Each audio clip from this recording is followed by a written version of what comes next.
امریکہ اور ایران کے درمیان ہونے والے مذاکرات میں ایک چیز بہت تواتر سے سنی گئی ہے اور وہ ہے ایران کے منجمد اثاثے۔ مگر سوال یہ ہے کہ آخر یہ اثاثے ہیں کتنے، یہ کس ملک کے پاس ہیں، اور اگر امریکہ نے یہ اثاثے ایران کو واپس بھی کر دیے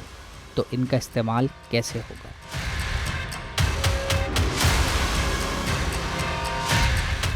امریکہ کی جانب سے ایران کے اثاثے منجمد کرنے کا آغاز 1979 سے ہوا، جب ایران میں آیت اللہ خمینی نے ملک کا اقتدار سنبھالا اور ان کے حامیوں نے امریکی سفارت خانے پر دھاوا بول کر کئی امریکی شہریوں کو یرغمال بنا لیا۔ 1981 میں معاہدہ الجزائر کے بعد، جس میں یرغمالیوں کو چھوڑے جانے کا فیصلہ ہوا، امریکہ کی جانب سے ان میں سے کچھ اثاثے بحال کر کے ایران کے حوالے کر دیے گئے، مگر پھر کچھ عرصے بعد ہی ایران کے جوہری پروگرام کے باعث ملک پر مالی پابندیاں لگتی رہیں۔ 2018 میں امریکی صدر باراک اوباما کی جانب سے ایران کے ساتھ کیے جانے والے جوہری معاہدے کے بعد بھی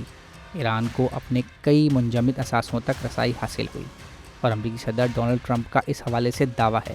کہ ایک جہاز میں بھر کر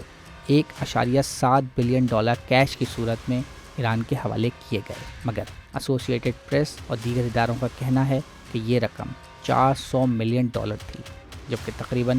$150 ارب تک کی رقم کے ایرانی اثاثوں کو دنیا بھر میں انفریز کیا گیا تھا۔ الجزیرہ میں شائع ہونے والی ایک خبر کے مطابق اس وقت بھی ایران کے $100 ارب تک کے اثاثے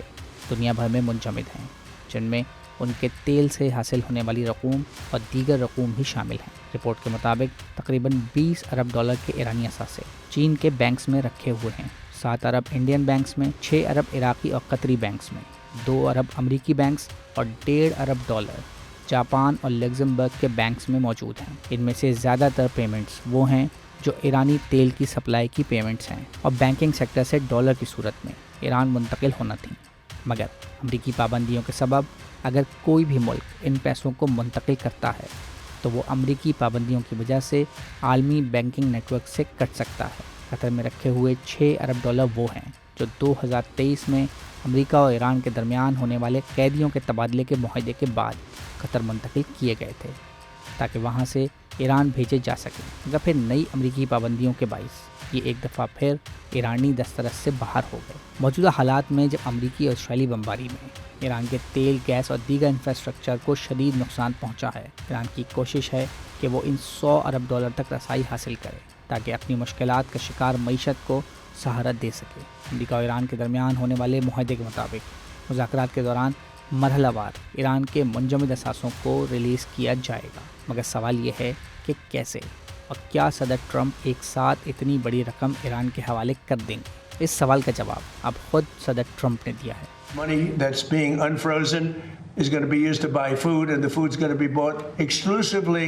through the United States from our farmers. جی ہاں، یعنی امریکہ یہ پیسے کیش کی صورت میں ایران کو نہیں دے گا، بلکہ ایران کی ضرورت کی اشیاء ان پیسوں سے امریکہ سے خریدی جائیں گی اور پھر ان کو ایران کے حوالے کیا جائے گا۔ اس طرح امریکی حکومت کے مطابق نہ صرف یہ کہ یہ پیسہ براہ راست ایرانی حکومت کے ہاتھ میں نہیں جائے گا، بلکہ اس کا فائدہ ایرانی عوام کو ہوگا، جبکہ اس کے برعکس امریکہ میں موجود کسان جو صدر ٹرمپ کے حامی سمجھے جاتے ہیں کو بھی اس کا مالی فائدہ ہوگا۔ ایرانی حکام کا کہنا ہے کہ ابتدائی طور پر $12 ارب ایران کو دیے جائیں گے۔ ایرانی سینٹرل بینک کے گورنر عبدالناصر حمتی کا کہنا ہے کہ معاہدے کے تحت $6 ارب سے ضرورت کی اشیاء اور ادویات خریدی جائیں گی، جبکہ مزید $6 ارب سے دیگر اشیاء خریدی جائیں گی۔ ان کا کہنا ہے کہ ان پر یہ پابندی نہیں کہ وہ امریکی اشیاء ہی خریدیں، اور اگر امریکی اشیاء معیار کے مطابق نہیں ہوں گی تو وہ کہیں اور سے بھی انہیں خرید سکتے ہیں۔